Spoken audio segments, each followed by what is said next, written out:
Today we're doing a tier list of my own creation, and it's not no normal tier list. Today we're doing a tier list of random things that you learn in public school. So I picked out some things that I thought were pretty prevalent across the nation for what every young aspiring mind seems to learn while in public school. So let's just jump right into it. The first I had is the bell curve, and I'm kind of including median and even standard deviation into this one.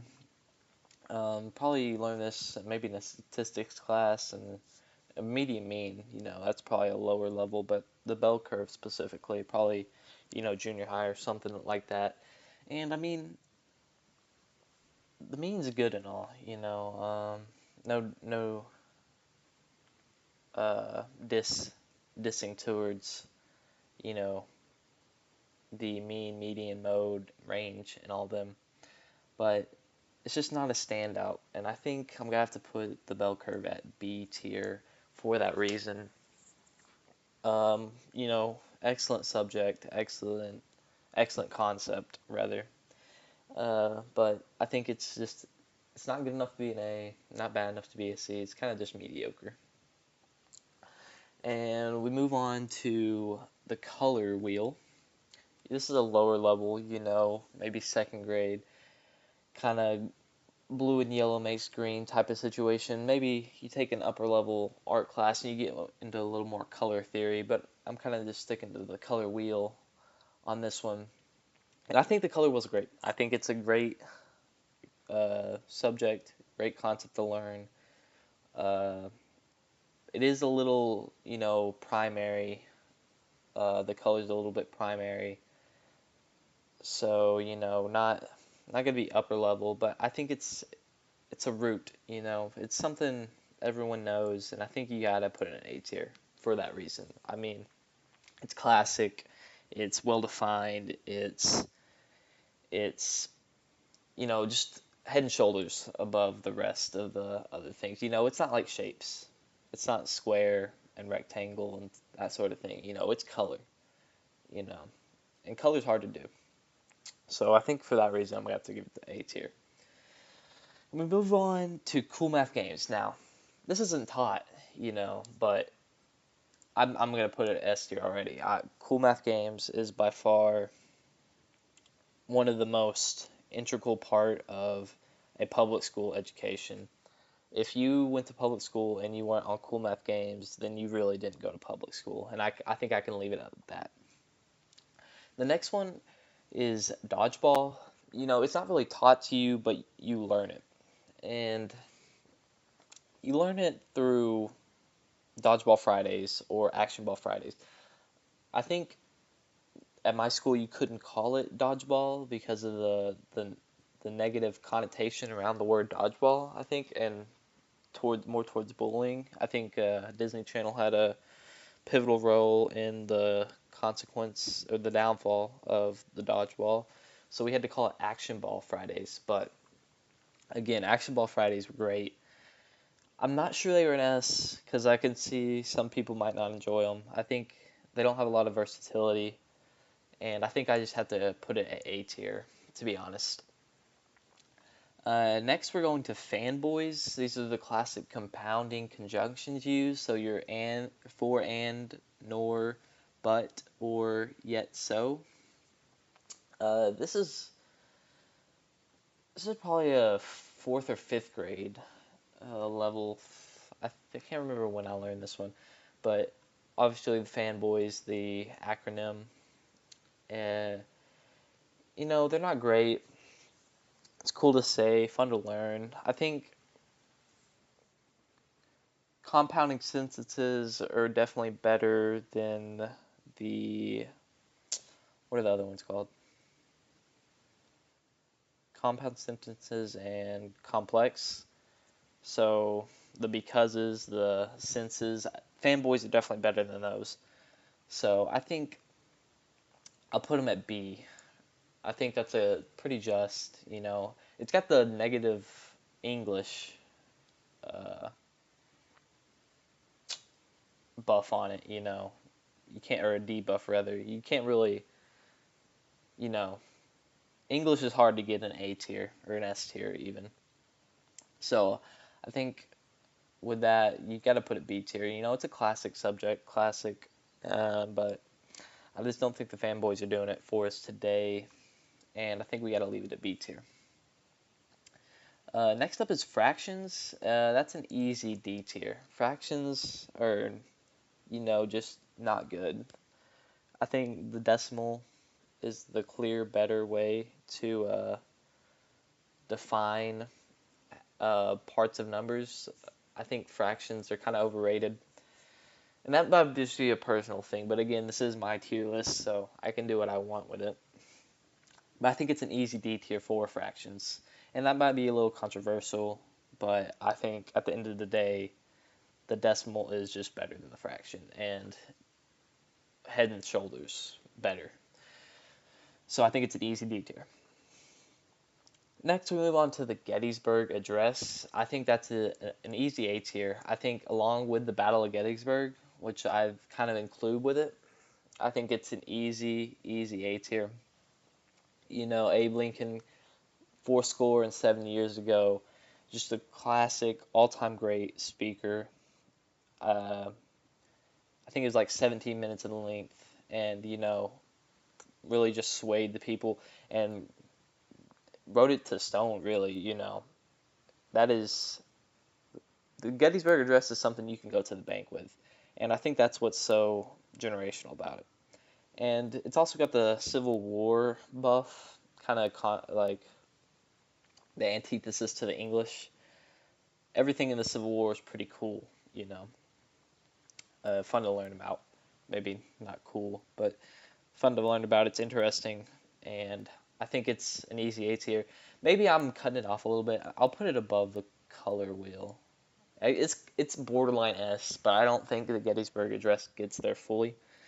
Um, and but I think it's a great, great, great, great, great concept. Now we move on to homophones. So these are the words that are spelled differently but sound the same. I think this is gonna be our first C tier. You know, they're fun and all, but I mean, they're not really giving you anything. They're not real useful. Um, Palindromes maybe get that B tier, but it's hard. Again, it's hard to get the upper levels with being an English subject, just the connotation of it all and all. But clearly, just a great, fun. It's like a party trick. That's what a homophone is. It's not really something that's gonna get you those upper level tiers. And again, maybe we have someone that loves homophones, but I think at the end of the day, it's a C tier. Next, we have Newton's laws of motion. I think that's got to be a B tier. You know, astounding work, kind of generational talent of Sir Isaac Newton. But I think at the end of the day, uh, science isn't everyone's thing, and certainly not physics. Physics is certainly not everyone's thing, and I think that maybe lowers it a little bit. Maybe inertia being part of the Bill Nye's theme song might give it a little bit more. I'll put it above bell curve, but I don't think it's quite the A tier. So I think I'm gonna put it above the bell curve and leave it at that. Now we're going to latitude and longitude. I think that's gonna be our second C tier. It's not nothing life changing. I really feel like I think I think yeah, I think I'll put it above homophones, but it's nothing to write home about. It's not it's not the bell curve, I guess is the simplest way of putting it. It's just kind of there. And geography's great, but I think there's better things to learn than just latitude and longitude. So maybe a little bit of a weak pull on uh, on the latitude and longitude on my part. And I did make this tier list, so maybe I missed that one. Maybe I should have had a better representative for geography there, but it is what it is. Next is lunch.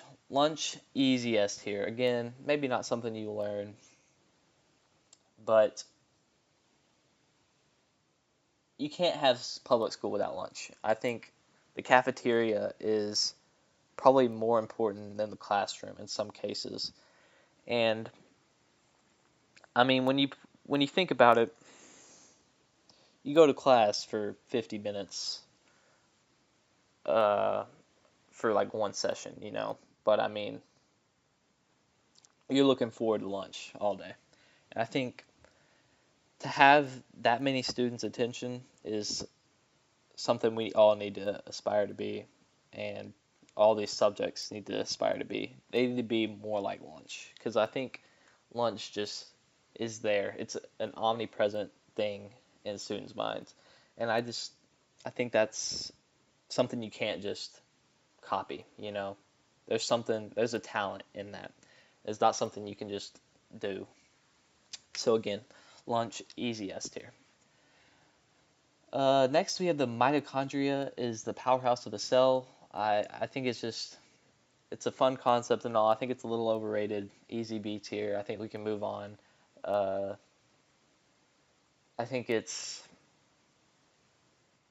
kind of corny, to be honest with you. I think it being the most known cell organelle is a little crazy, and I think I can leave it at that. It's overrated. Again, my tier list, and that's my opinions on it. Next, we have PEMDAS, and I'm actually not a hater of PEMDAS, but a lot of people do hate PEMDAS, so I'm going to put it at C tier. And I don't know why people hate it, but it's just order operations. But I feel like it just has this very bad connotation around it.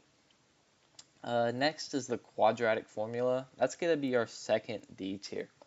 I'm not a fan of the quadratic formula. I'm pretty sure I was like absent on the day we learned that, so like I never fully learned it. I don't know what was up, because it was like I came back one day and then everyone knew this quadratic formula except me. So easy D tier. Uh, I think I explained myself well enough on that, and I don't know. It's just a weird formula. Next up is the recorder. I think, you know, I'm gonna put a D tier. I'm not musically inclined, and maybe you are. Maybe you like playing the recorder. I didn't have a great music teacher, and he's very strict about the recorder. I wasn't a fan of it, and I don't know. I'm not sure why so many students have to learn to play the recorder, but I know that a lot of public schools have playing the recorder as part of their curriculum. And maybe it's to get their fine motor skills better, something little kids uh, can't fully concept how to play an instrument at that point. I don't know. Again, I'm not part of the school board or anything, but I think it's an easy D tier on my part.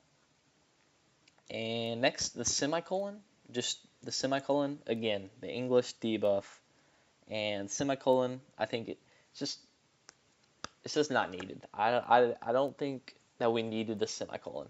I don't really think we need the colon, but I really don't think we need the semicolon in the English language. I get that has the functionality. I think there's other ways around it. I think there's better ways around it. And again, I think it's a D tier. Next up, we have the Triangle Shirtwaist Factory. And this was taught in AP US History, but I feel like JSCHLAT has a bit with the Triangle Shirtwaist Factory, and I think it makes it a little more prevalent, so I added it to the list. And,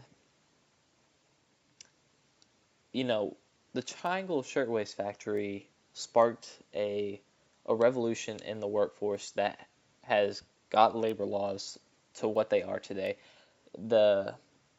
It's astounding what this fire did for the American workplace.